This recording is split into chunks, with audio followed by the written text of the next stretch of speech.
In our agency, we have to respond to dead body calls. People die, and you're not quite sure what caused the death, so they'll send out police officers sometimes if it's suspicious. And they'll send us out, and we will take a look at the body and see, is it a murder, or do they die some other way? And when we get dispatched to these calls, these are called DBRs, dead body reports. So a couple of years ago, our officers were dispatched to a dead body report, and they recognized the address because this lady, who was now supposedly dead in her bed, this lady was a pretty committed drug addict, and they had known her for years. I knew her because I had arrested her for bank robbery, okay? She was also a bank robber. And she was a heroin addict, and when they got there, this was her nightstand. Next to her bed, her body was in the bed. I'll give you a close-up. So you can see this is her, she's a heroin addict, so these are her needles, 1, 2, 3. She cooks the heroin on the bottom of this can using this water. Sometimes it gets messy. This is her blood. She also, though, because it's a depressant, and so it's hard for her to function, so she also smokes rock cocaine simultaneously. These are her rock pipes. You can kind of see them all around here. Look, if you do those two things in combination, bad stuff happens. So what do you think the officers, when they got there, they see this, she's dead in her bed, they've known her to be a drug addict for years, what do you think the most reasonable assumption is? Overdose, right? So they call a coroner. The coroner is going to send out an investigator who basically is like a body collector. They're going to collect her body and take it to the coroner's office where they'll do a toxicology to see what she died from. And they're waiting for them to get, because this is Los Angeles County, that takes a while, maybe an hour and 15 minutes. Officers are standing around waiting for the coroner's investigator. The coroner's investigator gets there, sees this, pulls down the blankets, and sees that she's been stabbed to death. It's not an overdose, it's a murder. But the officers never even bothered to pull down the blanket. Why? Well, because they thought they knew the answer before they started. If you think you know the answer to something before you start, good chance you're going to miss it. Either you're going to get the wrong assumption or inference, or you're just not even going to look for any further evidence because you think you know the answer already. One of the first things I teach young investigators is don't be a know-it-all. Don't think you know everything before you start investigating. Make sense? Well, I want to start here because I'm trying to figure out not what is possible. We talked yesterday that possible doesn't matter. It's about what's reasonable. The reasonable inference beyond a reasonable doubt is the standard. It's the standard of proof in criminal trials. But the question is, how do you determine what's reasonable? And that's what we're going to do this morning. So I'm about to show you something gruesome, a dead body. It looks like my son, doesn't it? Because it is my son. He's posing for me here. Let's say we found this guy in a room. He's on the ground. He's dead. How do I know what kind of death this is? How do I know this is not a crime scene? It might just be a death scene. Not every death scene is a crime scene. There are 4 ways to die. How do I know which way he died? Well, here's how we do it. We make 2 lists that begin with an E. The first list is a list of evidence. The second list is a list of explanations. Any possible explanation. Okay, so we just list the evidence, and right now we do have some evidence. We have a dead guy laying face down. Okay, how do we explain those kind of people? Well, there are 4 ways to explain dead guys laying face down. Could have died by natural causes, could have died by some form of an accident, could have committed suicide, or could have been killed by somebody else. Those are the 4 ways that people die. So here's what we're going to do. Let's cross off the one that seems least reasonable right now. So which one of these can we cross off as the least reasonable? Go. Which one? Number 1? Well, if he had a heart attack, he would look like that, right? So I can't cross off a natural. Go. Okay, so 2 is accidental. If he accidentally took too many pills, he would look like this. Heck, if he intentionally took too many pills, he'd look like this. If I poisoned him with too many pills, he'd look like this. Do you see how right now I cannot cross out anything? All 4 are equally reasonable because he would look just like this under all 4 of those scenarios. But let's change the scenario. What if he's a dead guy laying face down, but now he's in a pool of his own blood center torso? Would that change things? So let's add that to our evidence list. What can I cross out now? Natural, right? Now look, he's bleeding from center torso. Otherwise it'd be around his head. I can see you bleeding out of an opening in your head.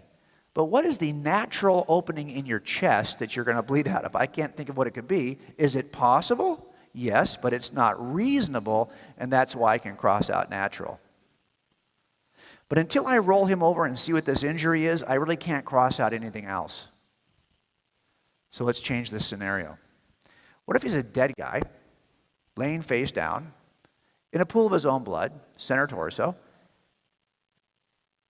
Why are you so quiet? How should we change this? Let's put a big honking knife in his back. How does that sound? Does that sound good to you? Sounds good to me. Listen, if you didn't want to see a homicide, you shouldn't have come to a homicide investigator talking about this, right? Let's change this now and add the knife in the back. I can cross out accidental now, can't I? I mean, how is he going to accidentally back into that knife in a vertical position? But it is within his reach, so I'm going to leave in suicide right now. Let's change our scenario. What if he's got multiple stab wounds on his upper back? That's kind of hard to execute on your own, right? He can't even reach his upper back. Now I think we can cross out suicide. Does that make sense? All that's left. Now, imagine if we had bloody footprints leading out of the room. We would for sure know it's kind of hard to walk out of the room in your own footprints. So that now we know is a homicide. Now just so you know, I'm illustrating this. No one died in order to do this. My son's still alive. He went to UCLA. I went to UCLA. We're Bruins. My son, David, went to USC, University of Southern California. So he's a communist, okay? We don't even talk to that guy. But just so you know, Jimmy is still alive. He's now working these same kinds of investigations. Now, this process we just used is a process that's known as abductive reasoning. I just taught you a logical reasoning skill. Abductive reasoning is simply inferring to the most reasonable explanation based on the evidence. Abductive reasoning. Why am I showing you this? Not just to entertain you. I'm showing you this because this is exactly how I approach the most important piece of evidence in the Christian worldview. I told you yesterday that I was not really interested in Jesus, but as I was reading through the Gospels, I said, hey, you know what? If there's one piece of evidence for the Christian worldview that I could use to debunk the Christian worldview, it would be the resurrection of Jesus. And how would I investigate that? Well, I could use the exact same approach. We could use this approach, and I think it's an important approach because Paul says right here in 1 Corinthians 15 that if this is not true, all of Christianity is false, and you're to be pitied because you believed liars who lied to you about the resurrection. I needed to know, is this a reasonable inference? Well, how am I going to know this? Well, I had to make two lists, a list of evidence and a list of explanations. So what kind of evidence is going to be in the room? Well, I think I'll tell you what I thought as an atheist. Remember, I was a very committed atheist. But I would have agreed to 4 things about the resurrection. Here's what I would have said. Okay, I believe that Jesus lived and he died on a cross and was buried. I'm not a Jesus myther. Okay, I believe he actually lived. But so what? This could be true and Christianity could still be false. All kinds of people, even today, are executed on crosses and buried. This does not make Christianity true.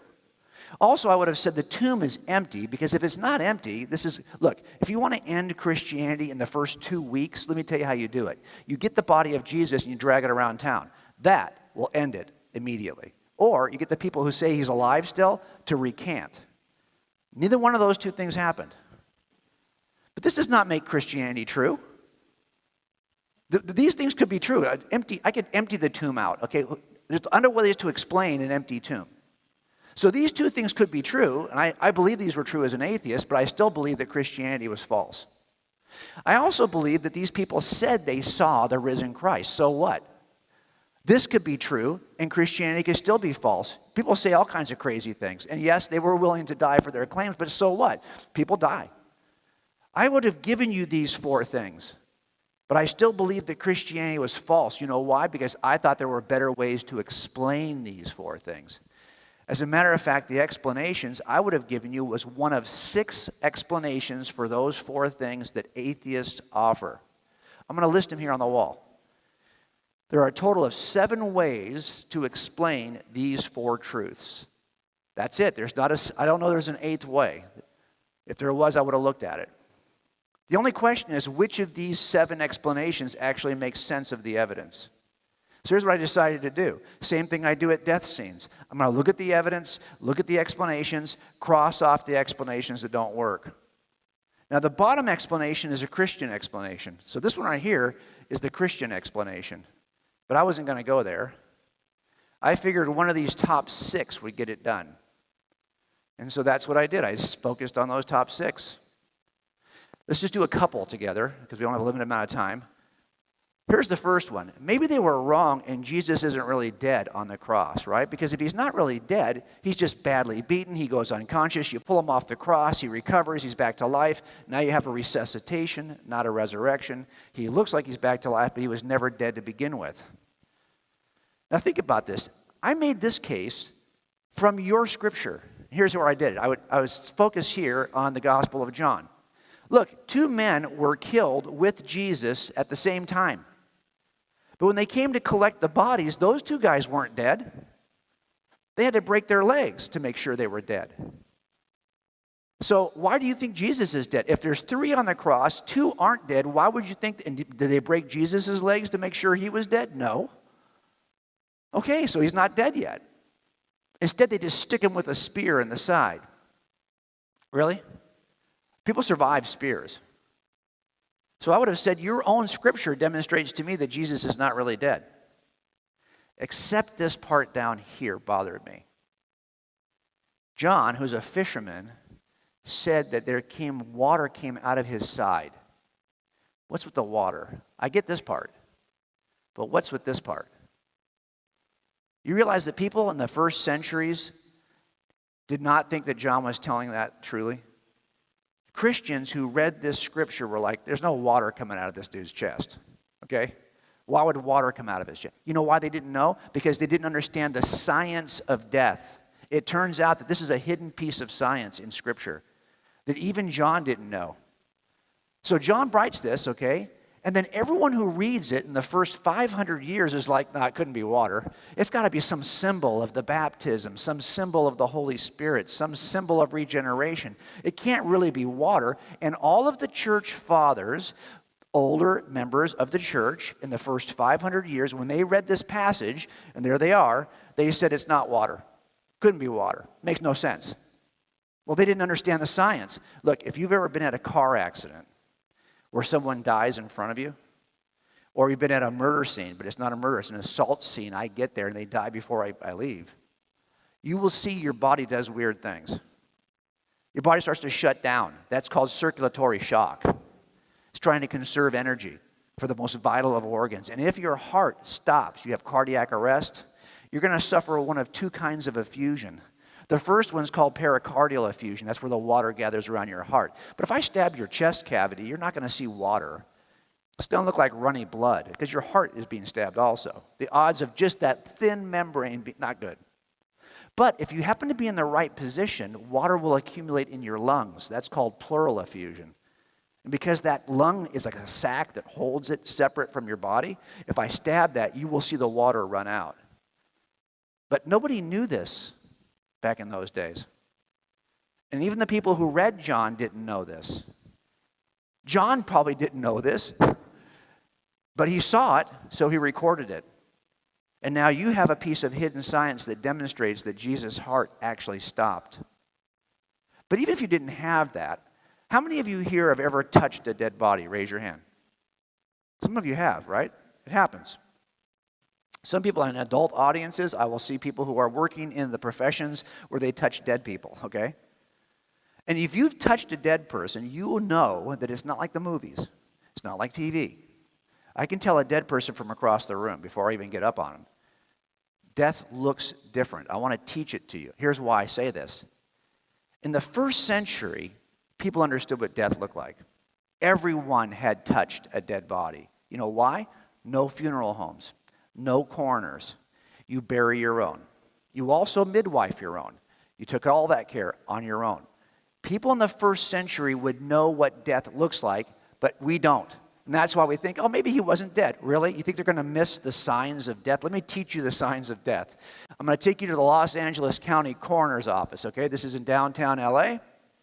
You walk up this, and they just changed this, but it used to be you would walk up these, come on now.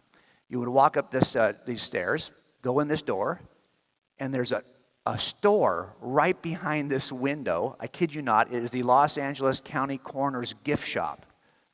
They had a gift shop.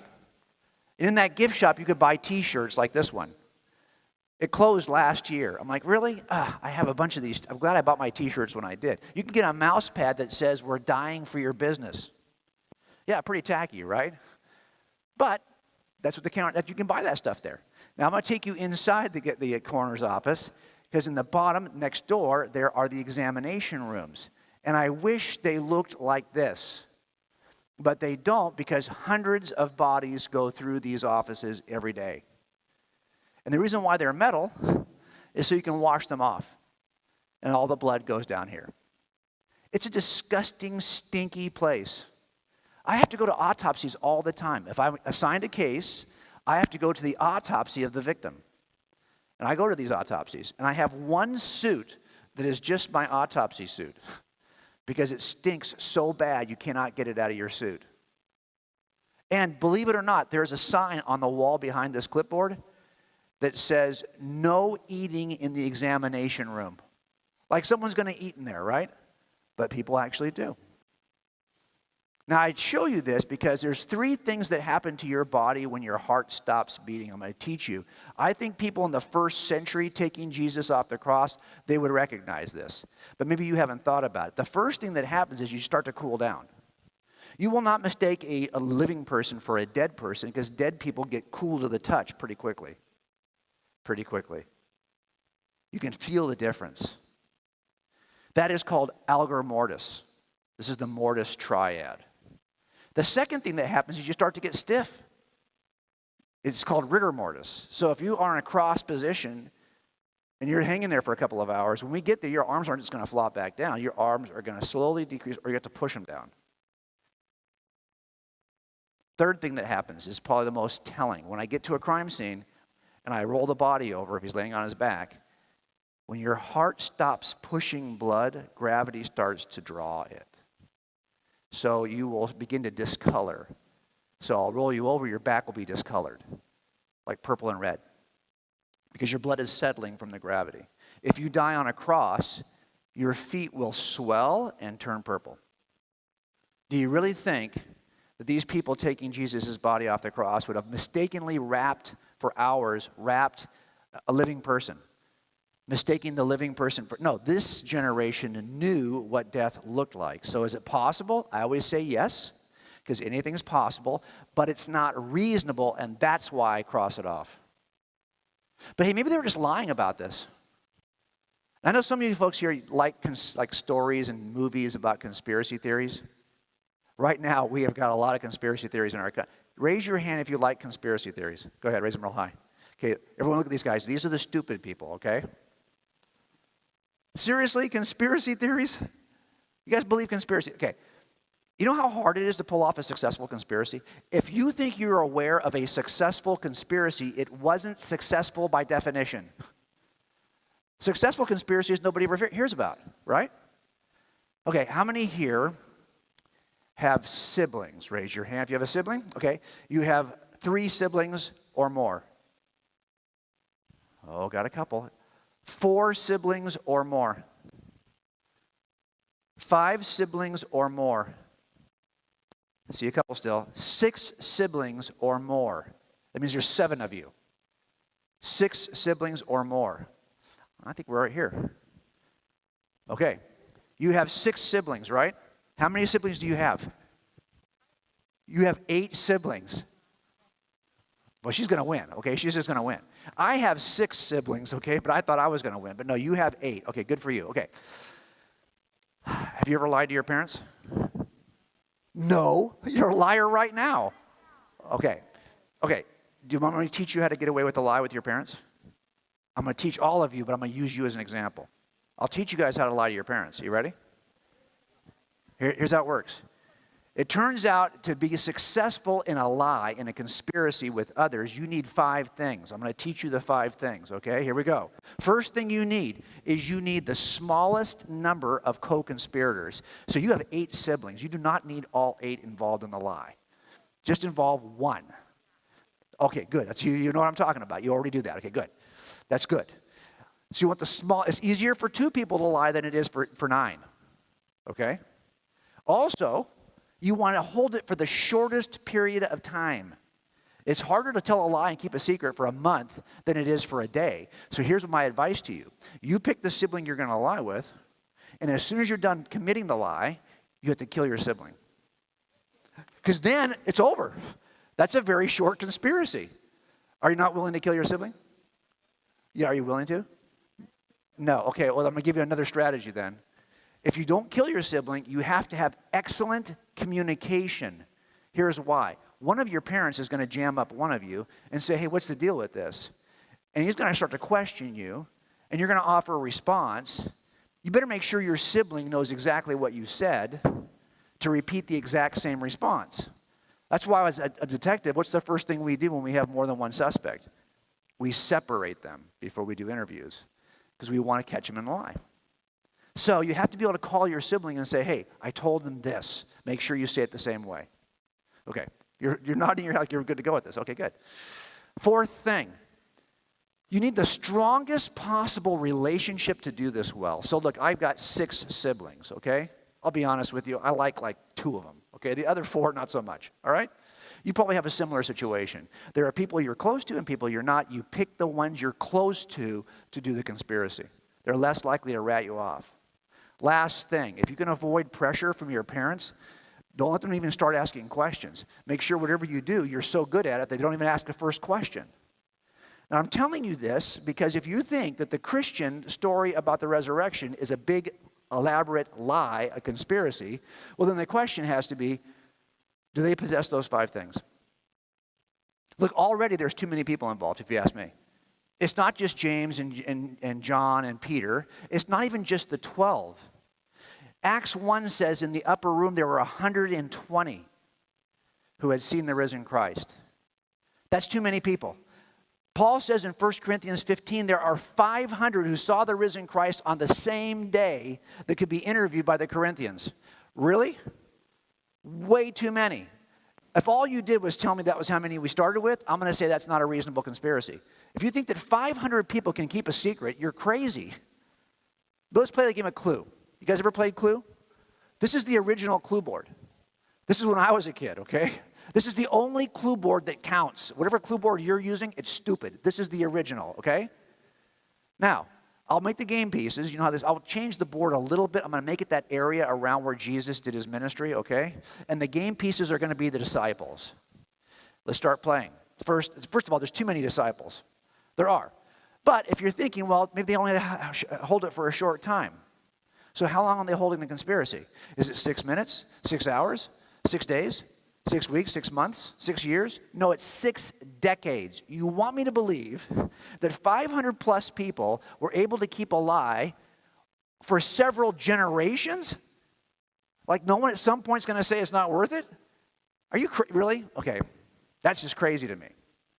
But I get it. Maybe they had excellent communication. No, actually, they're not in this holy huddle here. They're all over the game board, okay? So this dude over here, Thomas, who's in India, has no idea what Matthew is saying in Africa or what Paul is saying over here. They can't Snapchat each other. They can't do this. How do you talk to each other? And you've played this game. There is significant pressure from the weapons, right? Here's the weapons in Clue. You guys know who this guy is here? Jack Bauer from 24, the old original 24 series. Nobody knows who that is anymore. Teachers, do you guys know who that is? Okay, what would Jack Bauer do to get to the truth? Whatever it took. And that's what was happening here. You don't think that these guys were torturing these guys? Yeah, they were. They're snapping off fingers here and saying, hey, dude, Matthew's already told us the truth. You better just tell us. Yet nobody ever breaks. Nobody ever changes their story. Weird. Also, if you think about it, there are some brothers here. You've got Peter and Andrew, John and James. But there's a guy here who's not related to anybody. He's not even a friend of anybody. He wasn't like part of the discipleship of John the Baptist, okay? He didn't know all the other guys. No, he was a guy who was an outcast that nobody wanted in the group, okay? They wouldn't even go to his house the night they invited him into his group. They didn't want to step foot in his house. This dude's name was Levi. He was a tax collector. He later became Matthew. He's this guy down here. Why in the world would he not hold on to this lie, allegedly, if he's not related to any of these people? He's not even their friends. Seriously? I mean, this to me is not reasonable. It's just too easy to break, especially given that nobody ever changed their story. So for me, is it possible? Anything is possible. I don't think it's reasonable. I cross it off. Oh, maybe they hallucinated it. You know, they wanted Jesus to be alive. And a lot of the early stories, you know, are just one-on-ones. Like, for example, Mary sees Jesus in the garden at the tomb. And she wants Jesus to be alive.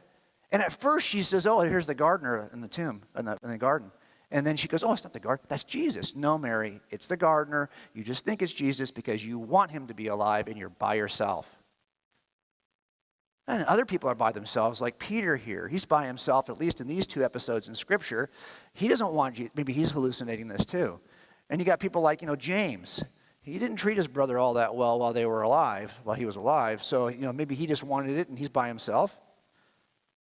But Paul sees Jesus by himself. He's with two other people on the road to Damascus, but the two other people don't see Jesus. He's the only one who sees Jesus. Okay, wait a minute. Do you think that Paul wants Jesus to be alive? And that's why he's seeing this? Paul was executing Christians. This doesn't make any sense here. And then it gets weirder because you have accounts, multiple accounts where more than one person sees the risen Christ and tells the story for years to follow. Like on the road to Emmaus, you have at least two. Look, if I told you I had a dream, and I was driving down Mulholland in Los Angeles, and I'm in a Tesla, and in my dream, and you said, oh yeah, it was a red Tesla. I'm like, how do you know what color the Tesla was? Yeah, beige ragtop, you had the top down. How do you know that?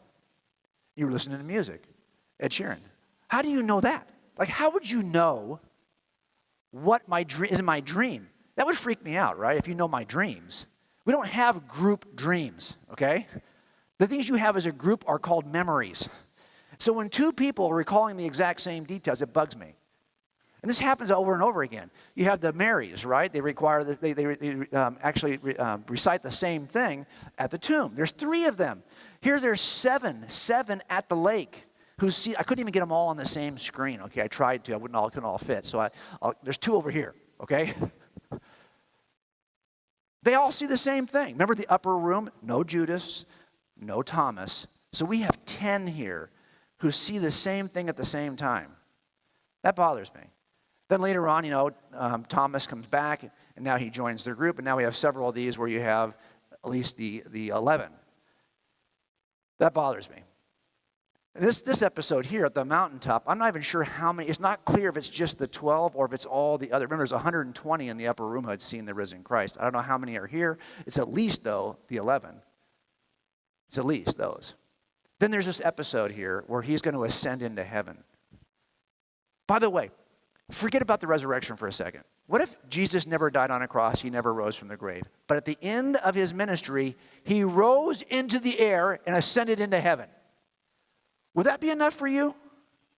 I'm thinking that's pretty much enough for me. If this even happened, I'm in.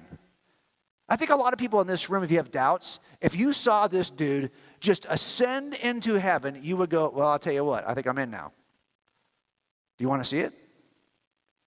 I can make believers of all of you right now. Are you ready? Whoop, there he goes. Okay. So you should all be believers right now because you just saw the ascension of Jesus, okay? And so did all those people. At least 11 who saw that. Probably more. Finally, Paul says there are 500 who saw the risen Christ. Of course, I can't count all these people. We'll try.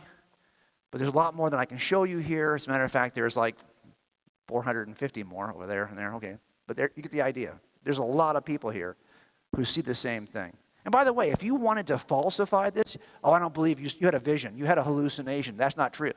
It's pretty simple to falsify it. Just go back to the tomb. If I imagined the resurrection, there'll be a body in the tomb. If there's no body in the tomb, now I'm back to conspiracy theory. Somebody had to steal the body out. And you already know why I reject conspiracy theories. This is why Paul puts it this way.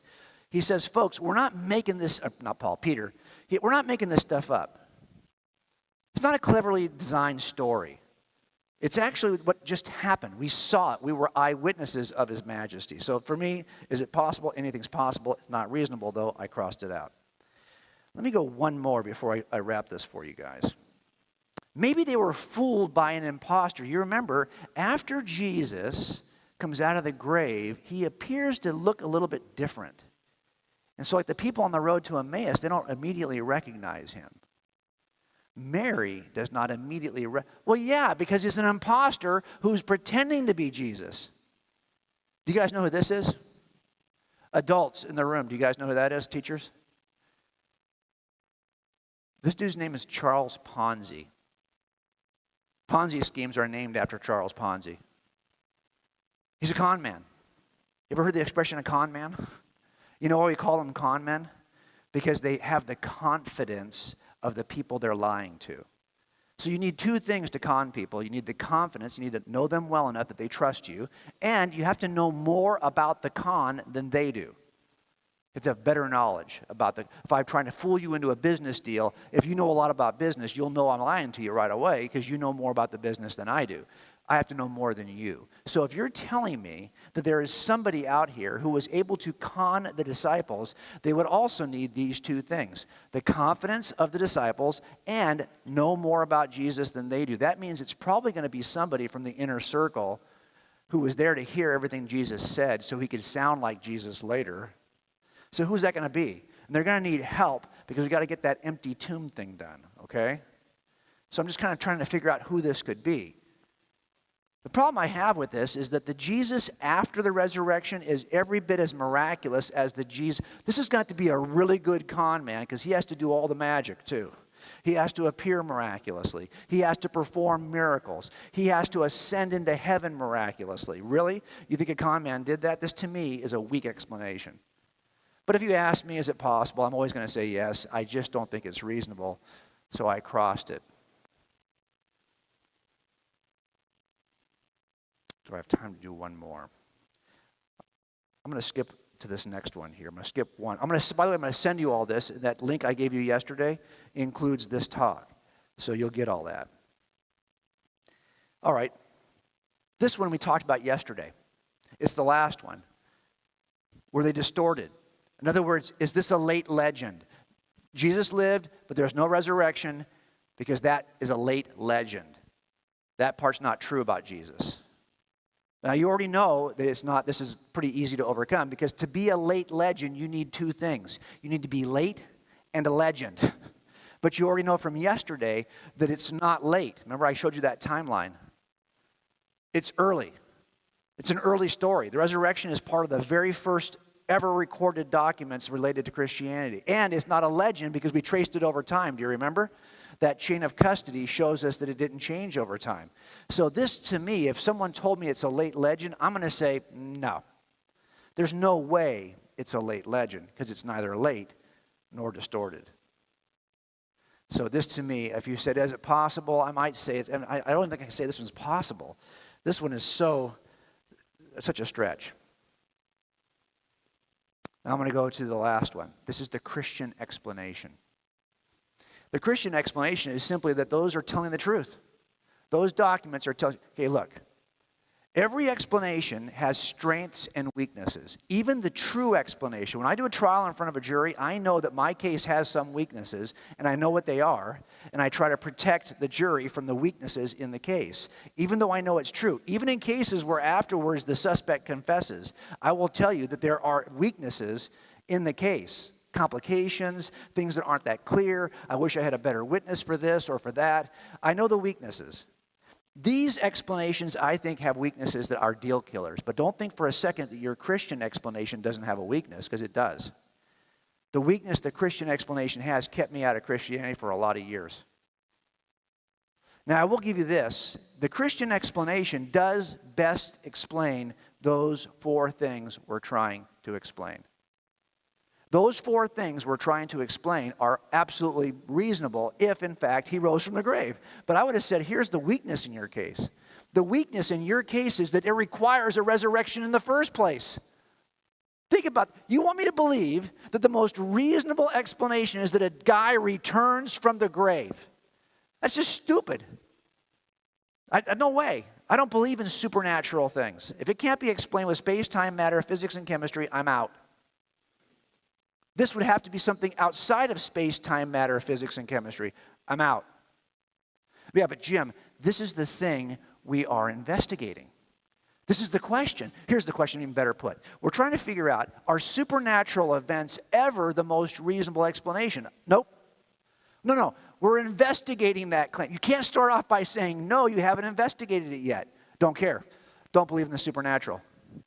No, wait a minute. Now, if you take that attitude where you're going to try to tell me before we even start that the claim is false or true, like you're not even going to look at the evidence. You're just going to say, nope, don't believe that. That is so stupid. Think about it. I'll show you some evidence. I'll show you how early the documents are. Don't care. Don't believe in supernatural junk. Well, I could show you, how often they're quoted, but don't care. Don't believe in the supernatural. Well, I could show you archaeology. Don't care. And if I have this attitude, no matter what I show you, you will find a way to jump over it because you are determined to get to this end. And the reason why you're determined to get to that end is because that's where you started and you don't want to move. So no matter what I do, you're just going to end up where you started. That is not reasonable. You're not listening or looking at the evidence because you think you know the answer before you started. Why do you think I showed you this nightstand? I showed you this nightstand because these officers thought they knew the answer before they started, they would not move, and they missed it. Whatever you do in this room, if you're just here because your parents make you go here, you're not even part of a church that you want to be part. You don't even believe any of this nonsense. I get it, but do not think you know the answer before you at least look at the evidence. Look, in the end, it's going to come down to two things. Either Jesus rose from the grave or he didn't. Simple. If he did, Christianity is true. If he didn't, it's not true. Now, I'll tell you as an atheist, if you want me to look at all the possible explanations, including the supernatural ones, well, of course, I'd have to in order to get over there. Nope, not doing that because I don't believe in the supernatural. That prevented me from getting to that conclusion.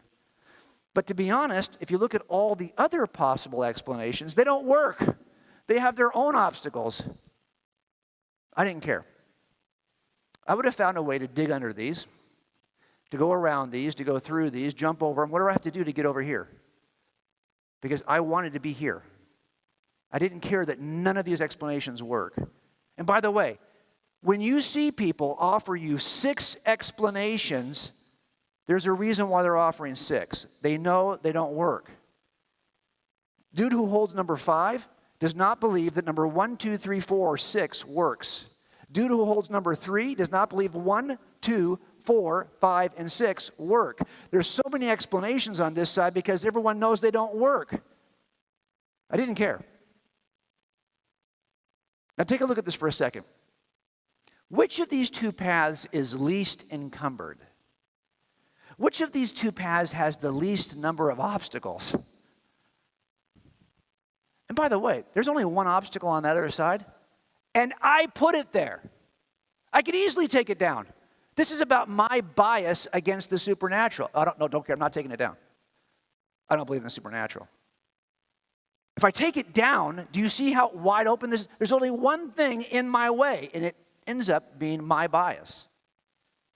So let me tell you how I handled this, okay? I don't have a slide for that. I want to tell you how I overcame it.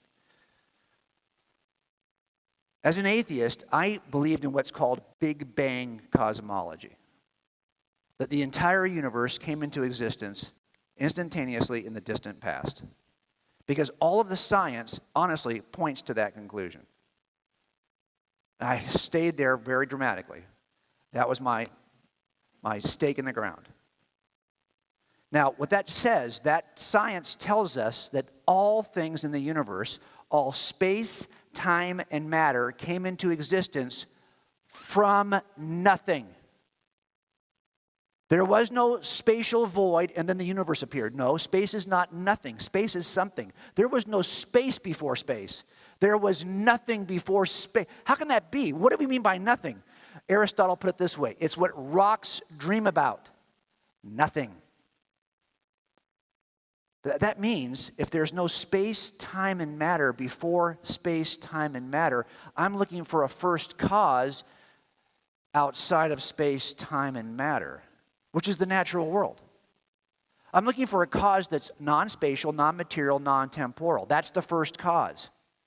So that first cause is already outside of nature because nature doesn't exist until space, time, and matter, operated on by physics and chemistry, emerges. So I thought to myself, wait a minute, hold on. I already believe in at least one thing that's outside of nature, that's supernatural, that whatever that first cause is. And so if that first cause happens to be a personal being, do you think it would be like small potatoes to walk on water, small potatoes to do resurrection? The most dramatic miracle in Scripture, if this is true, is Genesis 1.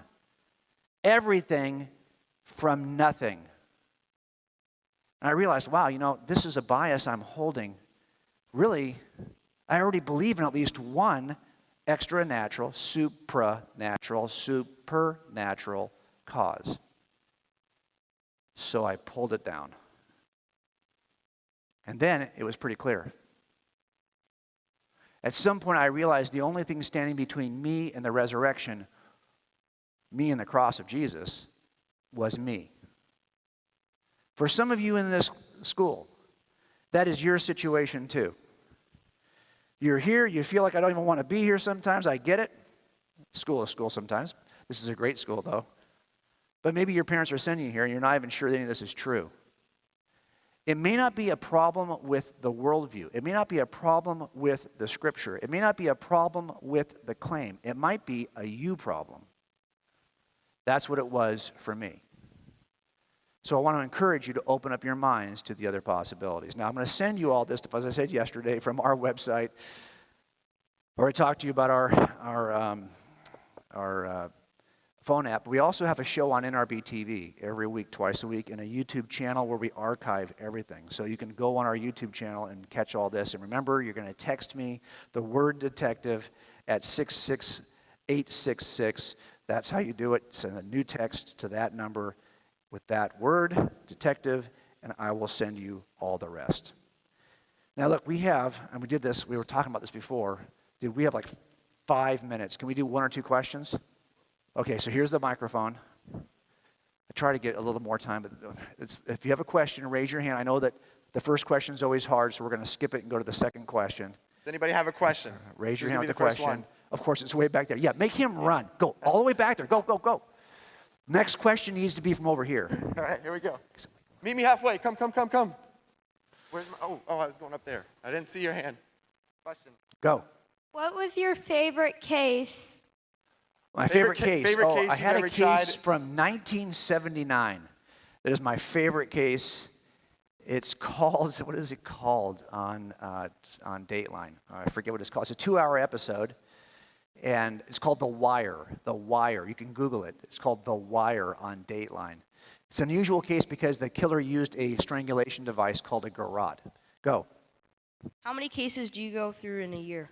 It takes forever to do a cold case. So I try to do 1 case in trial every year. But I'll open a case, that 79 case, I opened it in 2003. We wrote the first search warrant in 2007. We arrested him in 2009. We convicted him in 2014.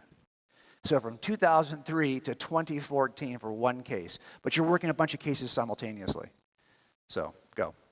How many Dateline episodes have you been on? 6. 6 episodes. Oh, good. See, this is what I told you. Raise your, now, somebody in that far corner has to raise their hand next. Go. What was your longest case? That was probably my longest. That 11-year case was probably the longest case. But all of them are in that 8 to 12-year range. It's stupid, but that's just the way it is. Heck, you arrest somebody, it might take you 2 years to get to the preliminary hearing and another 2 years to get to trial. They're not in a rush, the defense. They want more time. What was your urge to become a detective? Why to become a detective? Yeah, I think largely because I watched my dad do it. And, okay, I'm going to tell you this. This is the last thing I'll say before you go. I have a lame reason to be a detective, okay? I'm going to give you my lame reason. Here it is. I was working in an architectural firm in Santa Monica. And my wife and I were together about 9 years at that time.